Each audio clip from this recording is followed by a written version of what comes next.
Welcome to तैयारी exam की .com। मैं हूँ सोनिया शर्मा, आपकी इंग्लिश फैकल्टी। तो आज हम इस वीडियो में यही जानेंगे कि इंग्लिश लैंग्वेज है क्या। सबसे पहले हम इंग्लिश का इंट्रोडक्शन करेंगे और इंग्लिश को आप किन किन स्टेप के द्वारा आप सीख सकते हैं। ठीक है, तो आइए चलते हैं।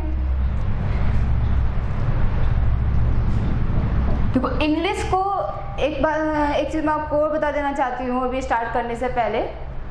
इंग्लिश को सीखना और समझना आसान नहीं है, लेकिन मुश्किल भी नहीं है अगर आप उसको तरीके से पढ़ते हैं तो। ठीक है, क्योंकि इंग्लिश ग्रामर है, कंप्रीहेंशन है, काफ़ी सारे इसमें सेक्शन होते हैं जो आपको पढ़ने होते हैं, लेकिन उसे हम किस किस कैटेगराइज में रखकर पढ़ सकते हैं तो ज़्यादा इजी हो जाता है कि कौन से वर्ड में क्या अप्लाई हो रहा है, कौन सा रूल अप्लाई हो रहा है, क्या मेथड लग रहा है। ठीक है, तो सबसे पहले हम ये जान लेते हैं कि जो इंग्लिश का लेवल है, इंग्लिश के कितने स्टेप्स हैं जिनके द्वारा आप इंग्लिश को आसानी से सीख सकते हैं। ठीक है, तो चलिए चलते हैं इंग्लिश के सीखने का काम करते हैं। इसको इंग्लिश के 3 लेवल होते हैं। हम अभी 3 लेवल पे काम करेंगे इस पे। ठीक है, जिससे आपको थोड़ा इजी हो जाएगा इंग्लिश को समझना।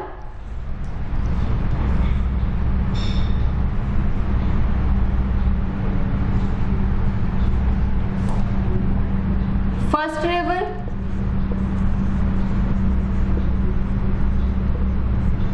इंफॉर्मेशन,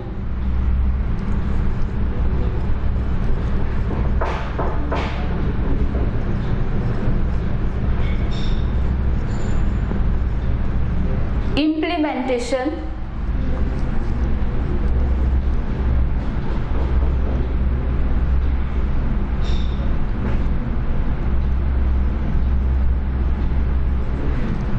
और इन्फ्रेंस।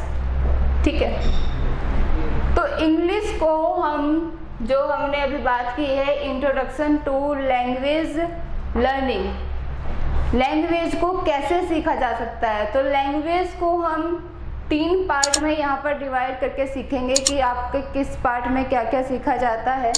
तो यहाँ पर आप देखिए इंफॉर्मेशन लिखा हुआ है, एक है आपका इम्प्लीमेंटेशन, एक है आपका इन्फ्रेंस। ठीक है, अब मैं आपको ये बता देती हूँ जो इंफॉर्मेशन है। इंफॉर्मेशन देखो, एक आपको खुद को एक ऐसा वर्ड आपको समझ आ रहा होगा कि इंफॉर्मेशन क्या होता है, किसी के बारे में जानकारी होना।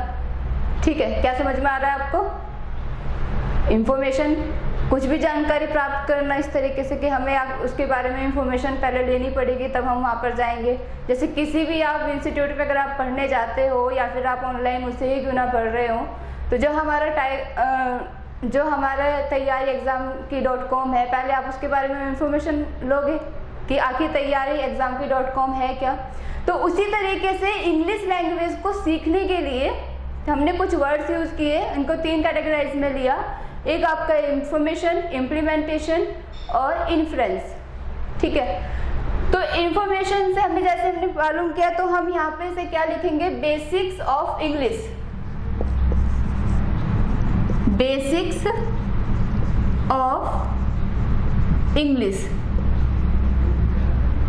ठीक है, जिसमें हम इंफॉर्मेशन में एक info है क्या का एक वर्ड का रिप्लाई आ रहा है।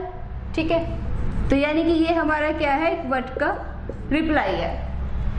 इम्प्लीमेंटेशन हाउ का अप्लाई है, क्योंकि जो हमारे इंग्लिश है, जो हमारे बेसिक्स है इंग्लिश के, ठीक है, वो क्या क्या है इंफॉर्मेशन में तो हम ये जानेंगे।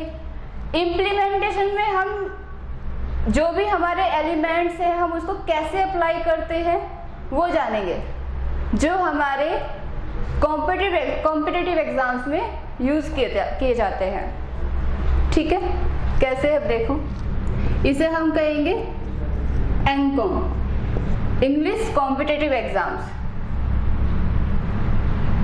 ठीक है, अब बात आती है इन्फ्रेंस की। तो इन्फ्रेंस क्या है?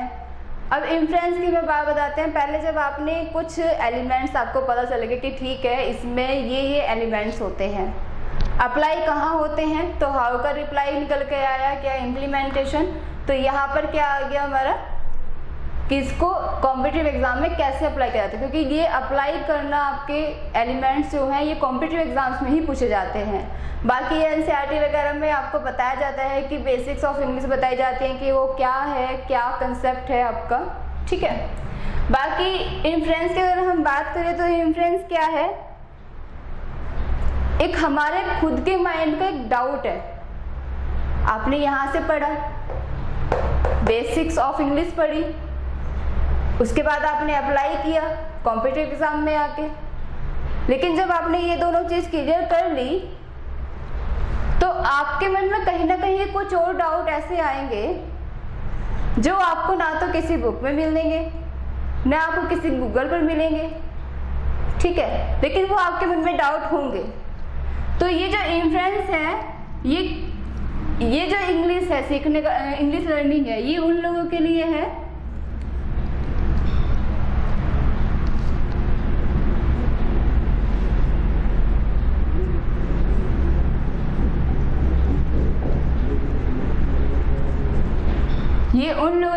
जो एडवांस सीखते हैं, ठीक है। इट इज फॉर एडवांस्ड, जो पहले से ही जिनको इम्प्लीमेंटेशन और बेसिक ऑफ इंग्लिश के बारे में नॉलेज होती है, ये इन्फ्रेंस उनके लिए होता है, ठीक है।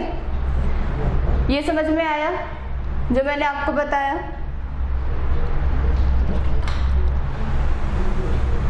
चलो आगे एक बार फिर से इसे देख लेते हैं कि आखिर हम क्या बात कर रहे हैं, क्या नहीं कर रहे हैं, क्योंकि जो इस वीडियो को फर्स्ट टाइम देख रहे हैं, ठीक है, इन वर्ड्स को फर्स्ट टाइम देख रहे हैं यूज़ करते हुए, तो फर्स्ट टाइम में हो सकता है आपको कुछ चीज़ ना समझ आए। एक बार दोबारा से मैं आपको क्लियर करा देती हूँ। हमने क्या लिखा ऊपर, हमारा टाइटल है इंट्रोडक्शन टू लैंग्वेज लर्निंग। आखिर लैंग्वेज है क्या, ठीक है, लैंग्वेज के बारे में हम कैसे क्या सीखते हैं। तो लैंग्वेज को हम किस तरीके से सीख सकते हैं, एक इंफॉर्मेशन में हम कैटेगराइज किया, इम्प्लीमेंटेशन में किया और इन्फ्रेंस में किया।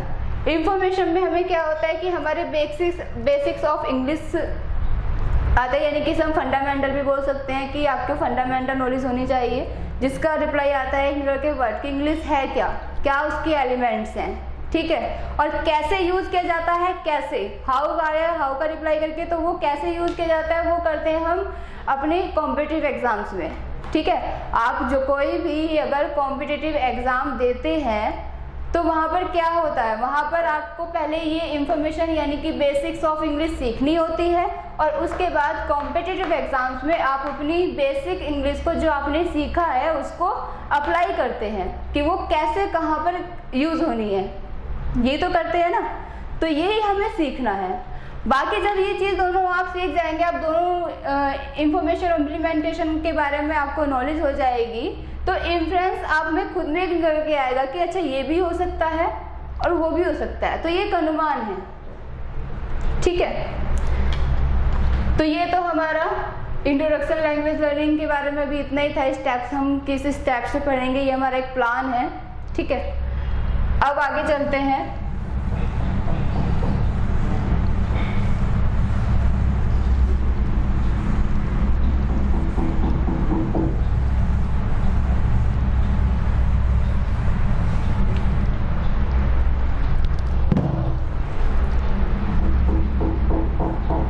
तो हमने अपना प्लान तो जान लिया, अब हम केवल लैंग्वेज के बारे में पढ़ेंगे।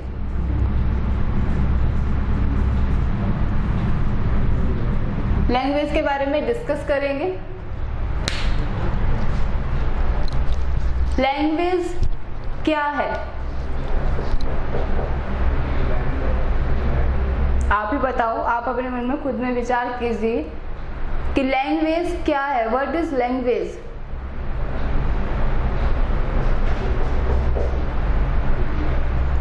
कुछ के मन में जो चल रहा है कि लैंग्वेज साउंड है, तो बिल्कुल सही चल रहा है, ठीक है, क्योंकि देखो हम सब ये जानते हैं, आप पढ़े जो भी कॉम्पिटिटिव एग्जाम्स की तैयारी कर रहे हैं वो 12th पास करके ओबियसली आए हुए हैं यहाँ पर, ठीक है, तभी आप कॉम्पिटिटिव एग्जाम की तैयारी करते हैं। तो जो भी आपने पढ़ा होगा वहाँ पर आपने सुना होगा, देखा भी है आपने, और ये रियलिटी है कि जब से जितना पुराना हमारे ह्यूमन हिस्ट्री है, ह्यूमन हिस्ट्री, तब से हमारी लैंग्वेज हिस्ट्री नहीं है। लैंग्वेज हिस्ट्री हमारी अब हुई है, कुछ टाइम ज़्यादा पुरानी नहीं है। लैंग्वेज हिस्ट्री हमारी कुछ ही टाइम से ही है, लेकिन उससे पहले ह्यूमन हिस्ट्री है। तो फिर ये होता है मन में कि जब अभी आई है लैंग्वेज और पहले से ही ह्यूमन है, तो कैसे जो ह्यूमन होते थे वो कैसे बातचीत करते थे, क्या उनके एक्सप्रेशन होते थे। तो यहाँ से एक्सप्रेशन मैंने भी बोला ना, एक्सप्रेशन, क्या उनके एक्सप्रेशन होते थे। तो यहीं से हमें क्या पता चलता है कि जो पहले लोग होते थे, जो पहले ह्यूमन होते थे, वो अपनी थॉट को, जो भी उनके माइंड में किसी भी चीज़ को देखकर एक विचार आ रहा है, जो भी फीलिंग्स आ रही हैं, जो थॉट्स आ रहे हैं, जो इमोशंस आ रहे हैं, वो उनको कैसे शेयर करते थे। ठीक है, वो उनको कैसे शेयर करते थे। तो उसके लिए वो कुछ साउंड का यूज करते थे। किसका यूज करते थे? साउंड का। ठीक है, और जैसे जैसे वो उन्होंने कुछ साउंड का यूज किया, उन्हीं साउंड को एक रिटन फॉर्म में लिखा जाने लगा। चलो आपको बता देते हैं। जैसे कि एक एग्जांपल ले लीजिए, ये कोई ए पर्सन है और ये कोई बी पर्सन है। पहले की बात बता रहे हैं, अभी की नहीं बता रहे हैं। चलो ठीक है, ये कोई ए पर्सन है, ये कोई बी पर्सन है।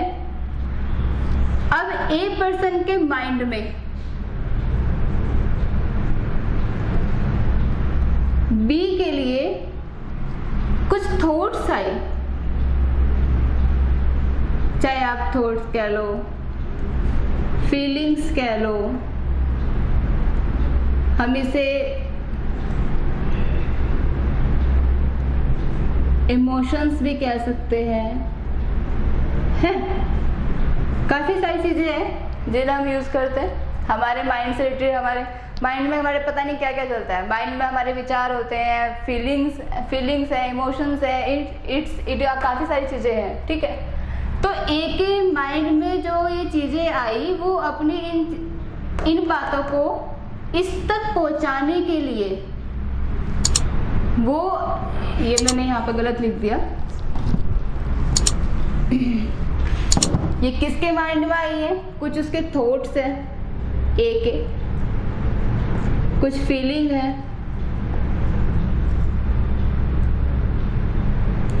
ठीक है,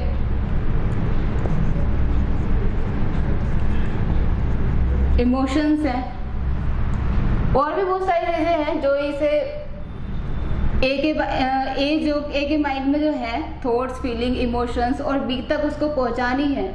तो वो जो इस तक अपनी बातें पहुंचाते थे, तो वो कुछ साउंड का यूज करते थे। किसका यूज करते थे? साउंड्स का। ठीक है, कि आखिर वो क्या कहना चाहता है। कुछ साउंड्स, जो वो साउंड्स थे, उन साउंड्स को फिर रिटन फॉर्म में लिखा गया। जैसे कि उन्होंने कुछ साउंड के तो स को इंग्लिश में क्या लिखते हैं हम? एस। ब को क्या लिखते हैं हम? बी। ठीक है, अ को क्या लिखते हैं हम? ए। इस तरीके से। तो जब ये साउंड्स को लिखा जाने लगा, तो इन्हीं को क्या कहा हमने? लेटर्स। क्या कहा हमने इन्हें? लेटर्स। लेटर्स, या फिर हम इन्हीं को क्या बोलते हैं? अल्फाबेट। जो 26 लेटर्स है हमारे।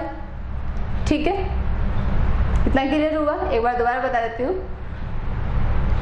पहले क्या हुआ, जो हमारी लैंग्वेज आई जहाँ से, उसकी बात हम कर रहे हैं, लैंग्वेज के बारे में, कि कोई ए व्यक्ति था, ए पर्सन है, ए पर्सन को बी पर्सन तक अपनी कोई फीलिंग, अपनी कोई थॉट, अपनी कोई इमोशंस उसको एक्सप्रेस करने थे उसको। तो जो उसको एक्सप्रेस करने थे, उसके लिए उसने कुछ साउंड का यूज़ किया, और उन साउंड्स को एक रिटर्न फॉर्म में लिखा गया, और उसी रिटर्न फॉर्म को हम आज क्या बोलते हैं? लेटर्स बोलते हैं। उन्हीं को ही हम अल्फाबेट्स बोलते हैं। अब इतना तो क्लियर हो गया, ठीक है, लेटर भी हमें समझ में आ गया कि चलो लेटर है। लेकिन क्या आप खुद सोचिए कि अपनी फीलिंग, अपनी थॉट, अपने विचार जो भी है हमारी, ठीक है, किसी दूसरे व्यक्ति तक पहुंचाने के लिए क्या केवल लेटर्स काफी है? काफी है? नहीं है, है। कौन सा है अभी बताते हैं। आई एक लेटर है, ठीक है, और आई मतलब मैं भी है, एक वर्ड मीनिंगफुल भी है आई। तो इसको छोड़कर बाकी जो है वो तो हमारे मीनिंगफुल नहीं है।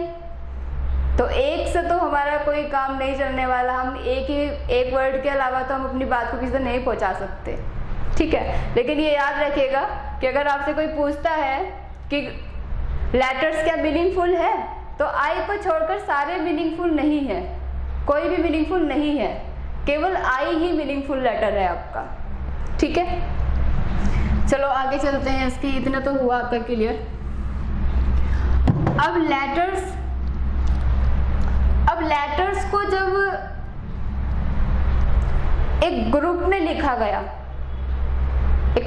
कुछ लेटर्स को फिर क्या हुआ, ग्रुप में लिखा गया, और उस ग्रुप से ग्रुप ऑफ लेटर्स क्या बना हमारा, वर्ड, मीनिंगफुल वर्ड, ठीक है। कैसे एक बार बता देते हैं। ये लेटर्स आपका क्लियर हुआ है यहाँ पे, ये पॉइंट, ठीक है। लेटर्स कैसे आए आपके। सेकेंड आता है आपका वर्ड्स। अब वर्ड्स कैसे आए,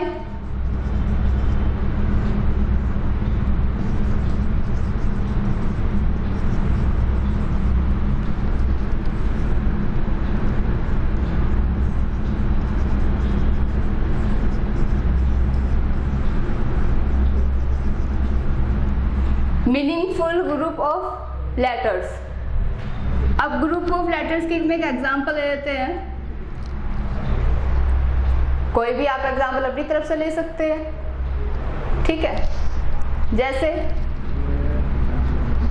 सिंपल सा ले लें,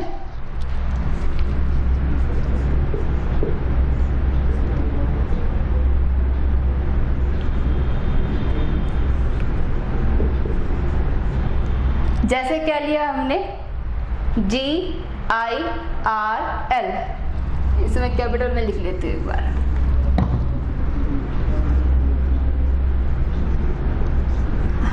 ये तो एक लेटर तो हो गया आपका G, एक हो गया I, एक हुआ आपका R और एक हुआ आपका L। अलग अलग लेटर मिलकर हमने जब लेटर्स को एक साथ लिखा, ग्रुप में लिखा, तो क्या बन गया, गर्ल बन गया। और गर्ल क्या है, एक मीनिंगफुल है ग्रुप ऑफ लेटर्स।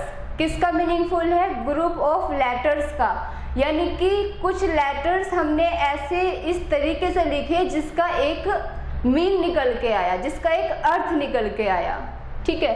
तो गर्ल मतलब आपको सब पता ही है, ठीक है। तो ये तो हमारा हो गया वर्ड, ठीक है। अब केवल वर्ड से भी काम नहीं चलेगा। चलो उसने बोल दिया पहले क्या, गर्ल, लड़की, गर्ल है क्या हुआ गर्ल को, ठीक है, क्या कर रही है गर्ल। तो एक कंप्लीट मीनिंग नहीं निकल कर आ रहा है यहाँ पर। अब यहाँ से मुझे समझ में आया कंप्लीट मीनिंग नहीं निकल के आ रहा है। तो कंप्लीट मीनिंग बनाने के लिए हमें ग्रुप ऑफ वर्ड्स की भी जरूरत पड़ेगी। जिस तरीके से हमें अपना एक वर्ड बनाने के लिए, एक मीनिंगफुल वर्ड बनाने के लिए कुछ लेटर्स की जरूरत पड़ती है, वैसे ही हमें एक कंप्लीट मीनिंग बनाने के लिए ग्रुप ऑफ वर्ड्स की भी जरूरत पड़ती है। तो कैसे, देख लीजिए। उसे हम क्या कहते हैं, सेंटेंस। उसे हम क्या कहते हैं, सेंटेंस। तो सेंटेंस के लिए हम क्या लिखेंगे यहाँ पर, मीनिंगफुल। अच्छा यहाँ पे स्पेलिंग गलत लिखी गई,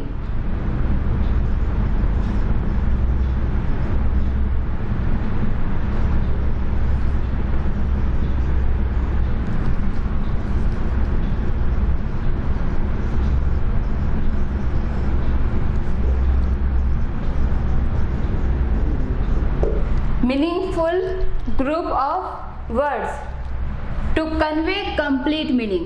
क्या है ये?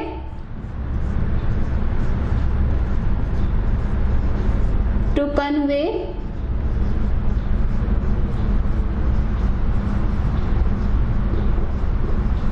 Complete meaning. जो आपका एक कंप्लीट मीनिंग निकालता हो, कंप्लीट मीनिंग एक्सप्रेस करता हो, वही आपका क्या है?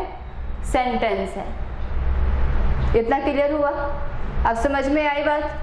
कैसे? कुछ हमारे साउंड्स आए, साउंड से हमने उनको रिटन फॉर्म में लिखा, रिटन फॉर्म के बाद इसी को हमने क्या कहा? फिर यूनिट ऑफ लैंग्वेज। क्या कहा हमने इसको? यूनिट ऑफ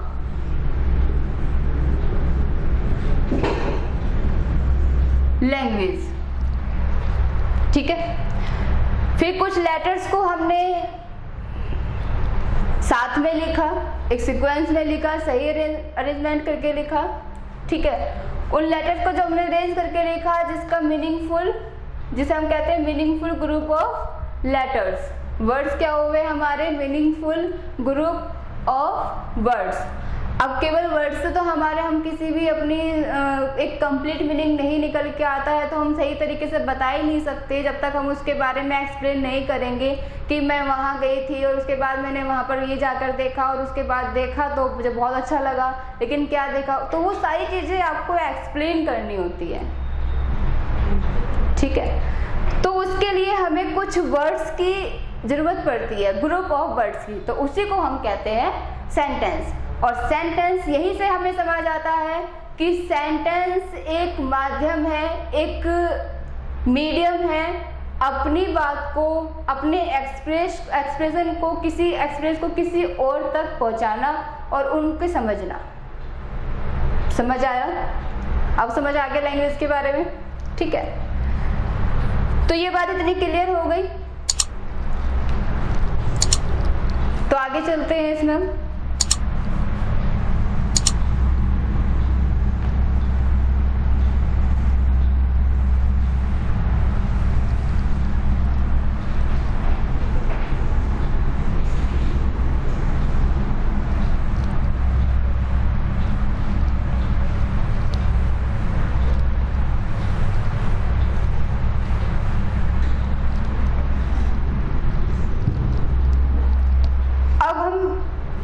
टर्म्स को जान लेते हैं कि उनका हम कहाँ पर यूज़ करते हैं, क्योंकि देखो वर्ड्स हमारे डिक्शनरी में इतने हैं, इतने क्या मतलब बहुत है। ठीक है, गिनती कर लो आप आराम से बैठ के कीजिएगा। चलो खैर, तो टर्म्स हमारे काफ़ी सारे हैं, लेकिन उनको एक सही तरीके से पढ़ने के लिए कुछ को अलग क्लासेस में कैटेगराइज कर दिया गया। कैसे? अब देख लीजिए। जैसे कि लैंग्वेज हमारा क्या हो गया? लैंग्वेज हमारा ट्रांसफॉर्मर सिस्टम है। Sentence,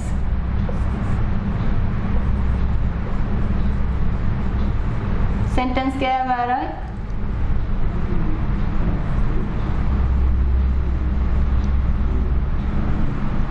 transformation system. अब बात आती है वर्ड्स की। वर्ड्स हमने कहा कि हमारे बहुत सारे होते हैं, तो हम इसको दो कैटेगरीज में डिवाइड करेंगे। इसकी दो कैटेगरीज हैं, एक है क्लासेस, एक है रूल्स। एक है क्लासेस, एक है रूल्स। क्लासेस में हम क्या करते हैं? Noun, pronoun, verb, adverb, adjective,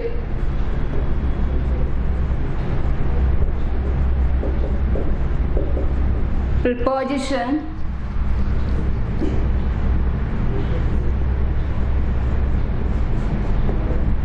conjunction,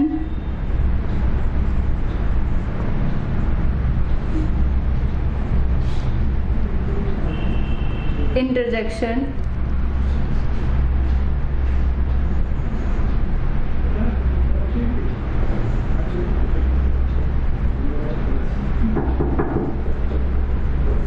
determiners. हाँ तो गाइस हम कहाँ बात कर रहे थे? लैंग्वेज के बारे में बात कर रहे थे, हमने पढ़ लिया बाकी तो ठीक है। हाँ सेंटेंस के बारे में कहते हैं। सेंटेंस क्या है? एक हमारा ट्रांसफॉर्मेशन सिस्टम है। वर्ड्स को हम पढ़ेंगे दो कैटेगरीज में, एक क्लासेस एक रूल्स। क्लासेस में हमारे noun, pronoun, verb, adverb, adjective, preposition, conjunction, interjection, determiners और पार्टिकल्स।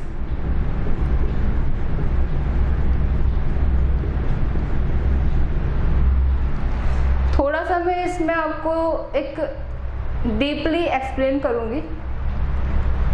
जो क्लासेस है मतलब हमारी पार्ट्स ऑफ स्पीच,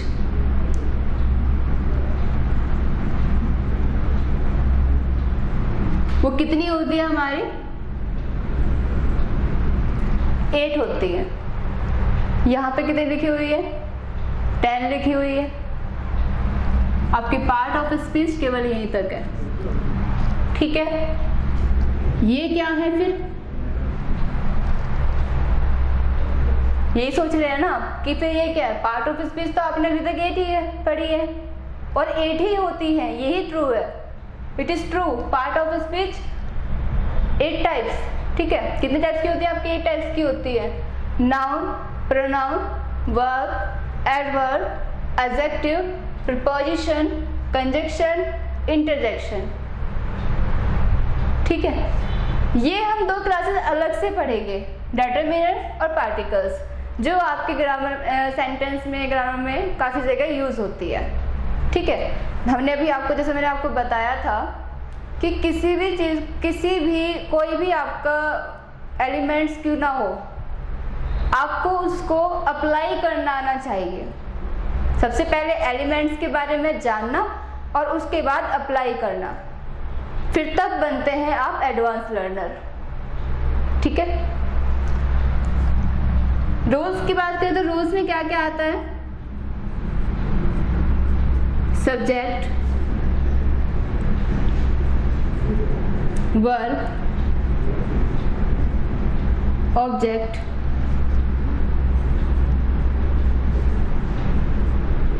कनेक्शन,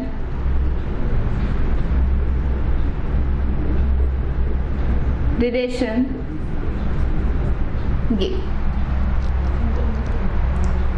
इतना क्लियर हुआ? तो वर्ड्स को जब हम एक कैटेगराइज करके पढ़ेंगे, क्लासेस में पढ़ेंगे, तो ये समझ आ जाएगा कि कौन सा वर्ड कहाँ हमें अप्लाई करना होता है। अब धीरे धीरे जैसे हम स्टार्ट कर ही दिया है, हमने आज इंट्रोडक्शन से स्टार्ट कर दिया है, आगे हम जैसे क्लास करेंगे तो सारा ये जो भी मैंने आपको भी बेसिक बताया है, एक थोड़ा सिलेबस की तरह डिस्कस किया है मैंने आपके साथ में, तो डिटेल्स में भी इसका डिस्कस करेंगे, ठीक है। आपकी क्लासेस होंगी, फंडामेंटल क्लासेस होंगी, जिसमें आपको बताया जाएगा कुछ टर्म्स के बारे में कि आपके, क्योंकि देखो जब आप कॉम्पिटिटिव एग्जाम्स के लिए तैयारी करते हैं तो ऐसा नहीं कि आप डायरेक्टली उसको अप्लाई करना सीख लो, उसके लिए हमें फंडामेंटल्स, हमारे कंसेप्ट जो है वो क्लियर होने चाहिए। बिकॉज अगर आपके कंसेप्ट ही क्लियर नहीं होंगे, आपको ये नहीं समझ आएगा कि, जैसे कि मैं एक बता देती हूँ, जैसे हमारे क्लॉज हुए, ठीक है, क्लॉज हुए और हमारी कोऑर्डिनेट कंजक्शन हुआ कि मैं अप्लाई करूँ आगे क्लासेस में जा कर के कि ये मैंने यहाँ पर क्या यूज़ किया। मैंने जैसे कि एक सेंटेंस मैं लिख लेती हूँ, ठीक है, ही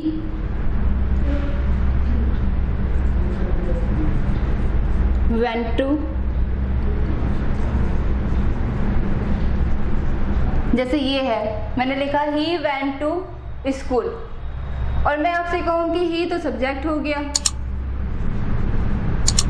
और ये हमारा प्रेडिकेट हो गया, ठीक है। लेकिन प्रेडिकेट होता क्या है, इसी को जान, यही हमारे सामने क्वेश्चन आता है कि प्रेडिकेट क्या है, सब्जेक्ट क्या है, ठीक ठीक है, इसमें तो कुछ और भी वर्ड्स लिखे हुए हैं। तो इन्हीं चीज़ के बारे में सबसे पहले ये हम क्लियर करेंगे फंडामेंटल क्लास में। जो हमारे टर्म्स हैं ये कि प्रेडिकेट क्या है, और भी काफ़ी सारे वर्ड हैं, सेंटेंस हुआ, टेंस हुए, आपके नरेशन हुए, वॉइसेस हुई, प्रेडिकेट हुए, सब्जेक्ट हुए, काफ़ी सारे वर्ड्स हैं, ठीक है, नाउन हुआ, प्रोनाउन हुआ, इन सब के बारे में हम फंडामेंटल क्लासेस लेंगे एक, ठीक है, कुछ फंडामेंटल क्लासेस होंगी, और उन फंडामेंटल क्लासेस को जब आपकी क्लियर हो जाएंगी फिर हम स्टार्ट करेंगे टॉपिक वाइज टॉपिक सारी चीज़ें, ठीक है। तो अभी इतना ही, थैंक यू।